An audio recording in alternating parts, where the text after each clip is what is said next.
THUSIM khat anangai kit tau hitin hiche THUSIM hi hi le Chunga Leng Vacha Teni kiti THUSIM hin sei duai masang lai hin Vacha Tenu pa khat ana umin kumle hla ache dung zuizin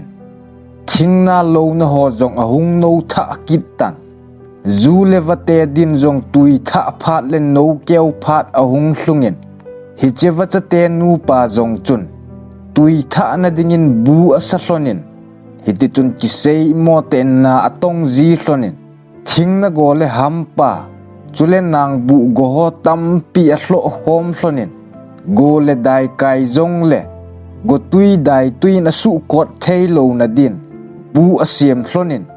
api nu chun lungmong hlomonga tui atha thei na dinga chun bu cha asiam hlonin hiti chun abu siam hlon zong a hin zo hlon tan ni khup habep zo hin api nu chun tui a hin thatan tui thum atha a zo phat a hin api chun a tui cho hin op tan api tui op sunga chun achal chun api ding ne ele cha a hol zin achal pan hitia ne ele cha gen ngai ta a hol zi je chun api nu chun lungmong hlamongin tui cho ki op thejin zan teng hele achal pa cho api tui op na kom hin ato khowa azin api le atui cho su se thei ding le si mi chenai za kon nin aveng do ozin achal chun zan si le duty a bol zin zan khowa awa in I mulo helin api le atui te akitup thei na dinga chun anga azin sun teng hile api nu ne dingin ne le cha a hol zin chubang chun anu akeu ka se chun an tha in apang zin gun chu ta le tha chol lo helin azinu wa achun apang jing zin hitia an atha lai ta an ni khu khat hen ahung vai hlung gei tan hi chun api nu zong alung adongin ipidia ka zipa he tunia hi bang loma hung vai gei hitam tin lung kham te na gelin achalpa ahung ding chu anga atan hin la api nu chu lung kham wanga chun atui op chu ada hlan a pot thei kit pon ahung lo hel phat chun api nun zong go hol jeng ding tin lung agel tan hin la hoilang gama vai tham ham a het lo je chun a hol na ding zong a he thei kit pon chulema atui tha na mun cho ada hla le si mi le chenai hon atui cho su set diu azona le hlo mang diu a hi a het je chun ada hlanum pon a pi zong agil akel hle azeng tan hin la apot thei de ta pon khothim kon hin achal pa zong na in a hung vai hlungen hin la nidanga a vai hlun to kibang ta pon a keng lang khat bezin a hung vai hlungen achal pan zong a keng lo cho a zi nu cho mu sa anom pon a keng a beilang a sel pum chun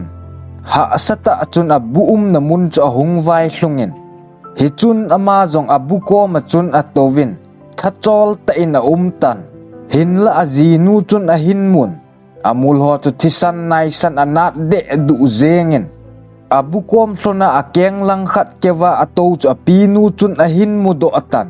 hi chun api nun zong hiti hin adongin a hi poi ipidia hi banga na hung vai gei ham tin adong ta na hi chun achal pan zong hiti hin adon butin ima atipon ka hung kisu kha a hi tin a sei pe ta na hiti chun zan zong a hung chin zan khang lam a hung hlung tan achal pa zong cho ai mu thei ta pon a keng lang khat ki kap bonga chun thisan a long zengin aman zong anat sa in a tho lelin hiti chun gen thei te na khowa tan hin la azinu wang a het sa apon hichi achal pa keng lang khat cho pasal khat vacha ka ma che khat hin aka bo pe a hin la awang phat je chun thilovin azinu komin aga kile kit thejin hiti chun tibukim lovin azinu din ne le cha a hol jin gen thei ten hin khu amang ta na hi azing jing ka matain a tho ki din hitia a keng lang khat min aka bo pe cho azinu ko ma chun a sei nom pon hi che thu cho azinu a het sa ding cho azinu na tho lel ding alung gen thei ding a hi je chun a sei pe nom pon azinu dia kita ata hin khu aman zi chun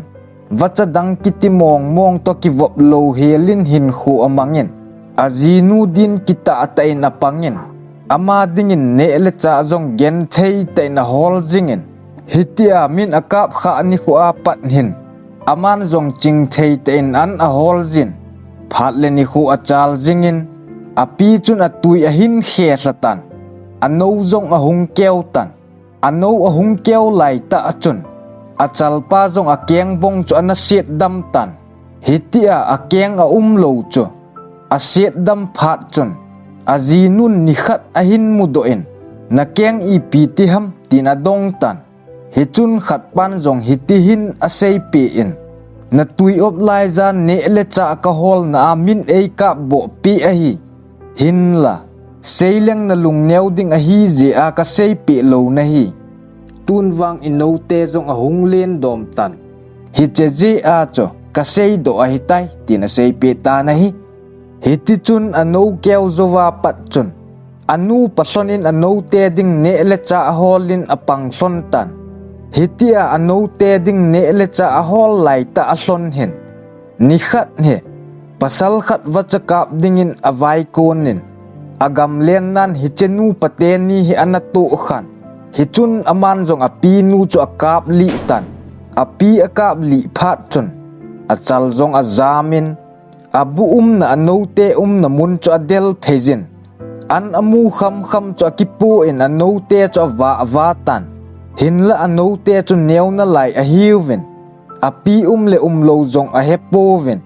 achal chun anote cho gen thei te na va in azingin azinu ki kap kha na mun cho gu thimin aga holin hin la azinu mel cho nung mu tapon azi angai jin akap in amulo phat achun thlaset ta in akinung letan hiti chun gun chu te in anote he awa azin phat le ni kho che bang hin anote zong a hung khang len tawen all in hlaving za adan le len dan ho akithem chu se in ama ho zong a hung leng thei gam tawen hiti a vano te zong a hung len thei phat u wachun len gang dan len oi dan chule len to dan le len su dan ki sel dan ki chop do dan a bon chan a hil them kit in len dan a thep ma sang siêu wa chun a pau chun a no te chu mun chom ho a hin a pui do ji pon ama banga a len thei ka siwin a no te chu wa in a kho kha in anu ta hi zong le apan iza kai a hil them phat u wa chun vano ten zong a bu ada thlawin a leng gam tawin hitia a len phat over chun achal pa apau chu ada thlawin a leng mangun hi chun khat cha hung kinung le tapovin apau chu chang se na da thlawin ano te zong ama hi theina che in a leng mangun anop na thei chanin hin khu amanguvin apau na lam zong a he phatapovin chubang chun in sunga cha te khan khoding gel na minu mi pa he vai kon jing hin khomang khat a hin inu ham ipa ham chun ato atham na a le hin kho hung bei tale a hing zo chun a cha te chunga mo pu na nei a hin in sung siam na dinga ne le cha sum le pai hol na azong mi hem hin het lo ka thi na le man na ki to thei a hin cha te khan khoding gel na le ne le cha sum le pai zong gen thei ta le ha asata hol hlona hin khu aman hlon na hin wachate a hung le do wa anu apa ada hla a alen mangzel banga wang mi hem ten inu ipa da hla a zam mang thei a hipon isen ituza pat hin kho kho sa ajing inu ipa hin kho hi